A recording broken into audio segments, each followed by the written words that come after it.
حضرت علی بن مدینی رحمت اللہ علیہ فرماتے ہیں کہ میرے والد صاحب کا انتقال ہو گیا اور میں اللہ کے فضل سے حافظ قرآن تھا۔ میرا یہ معمول تھا کہ میں روزانہ والد صاحب کے قبر پر جاتا اور تلاوت قرآن کریم کر کے ایصال ثواب کرتا۔ ایک مرتبہ رمضان شریف کا مہینہ تھا، 27ویں شب تھی، سحری کھا کر فجر کے نماز کے بعد فارغ ہونے کے بعد حسب معمول میں فجر کے بعد والد صاحب کے قبر پر جا کر تلاوت کرنے لگا تو اچانک برابر والی قبر سے مجھے ہائے ہائے کرنے کی آواز آنے لگی۔ جب پہلی مرتبہ یہ آواز آئی تو میں خوف زدہ ہو گیا، میں ادھر ادھر دیکھنے لگا تو اندھیری کی وجہ سے مجھے کوئی نظر نہیں آتا۔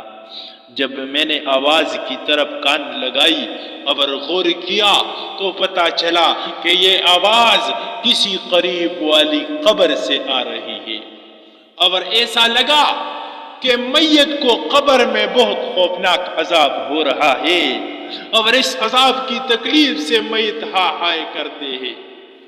بس پھر کیا تھا، میں پڑھنا پڑھانا تو بھول گیا اور خوف کی وجہ سے میرے رونگنے کھڑے ہو گئے اور میں اسی قبر کی طرف متوجہ ہو کر بیٹھ گیا۔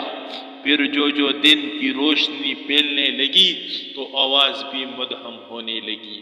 پھر اچھی طرح دن نکلنے کے بعد آواز بالکل بند ہو گئی۔ جب لوگوں نے آنا جانا شروع کیا تو ایک آدمی سے میں نے پوچھا کہ یہ قبر کس کی ہے؟ اس نے ایک ایسے شخص کا نام لیا جس کو میں بھی جانتا تھا، کیونکہ وہ شخص ہمارے محلے کا تھا اور بہت پکا نمازی تھا، 5 وقت کے نماز باجماعت صف اول میں ادا کرتا تھا اور انتہائی کمگو اور نہایت شریف آدمی تھا، کسی کے معاملے میں دخل نہیں دیتا تھا، جب بھی کسی سے ملتا تو اچھے اخلاق سے ملتا، ورنہ زیادہ تر وہ ذکر اور تسبیح میں مشغول رہتا تھا۔ جب میں اس کو پہچان گیا تو مجھ پر یہ بات بہت گرا گزری کہ اتنا نیک آدمی اور اس پر یہ عذاب۔ میں نے سوچا کہ اس کی تحقیق کرنے چاہیے کہ اس نے ایسا کون سا گناہ کیا ہے جس کی وجہ سے اس کو یہ عذاب ہو رہا ہے۔ چنانچہ میں محلے میں گیا اور اس کے ہم عصر لوگوں سے پوچھا کہ فلاں شخص بڑا نیک اور عابد اور زاہد آدمی تھا، لیکن میں نے اس کو عذاب کے اندر مبتلا دیکھا، اس کی کیا وجہ ہے؟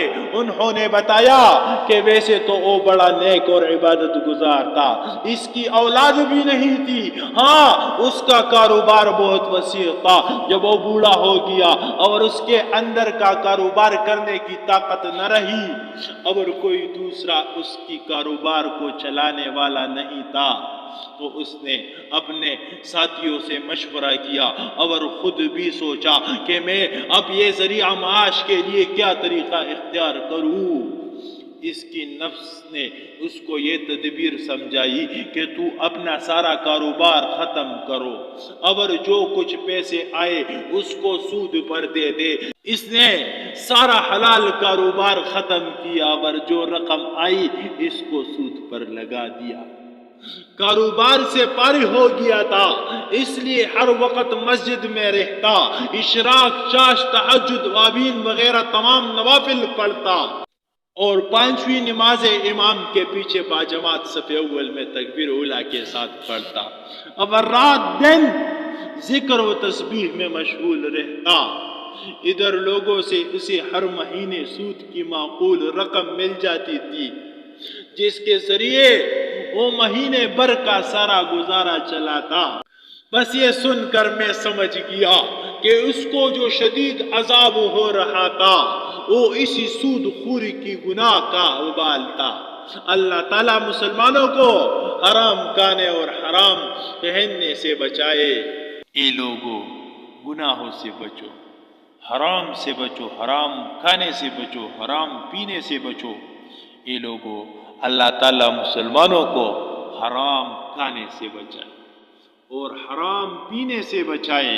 اے لوگو، اپنے آپ پر رحم کرو، اللہ سے ڈرو اور گناہوں کو چھوڑ دو، گناہوں کو چھوڑ دو، اللہ کے واسطے گناہوں کو چھوڑ دو، نماز پڑھو، روزہ رکھو اور عبادت کرو، اللہ کی عبادت کرو۔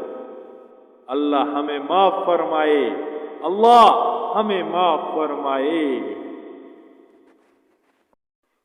حضرات، اگر آپ نے ہمارے چینل کو سبسکرائب نہیں کیا تو ہمارے چینل کو سبسکرائب کریں اور ساتھ میں گھنٹی کا بٹن بھی دبائیے تاکہ ہمارے نئے ویڈیو آپ لوگوں کو بر وقت پہنچے۔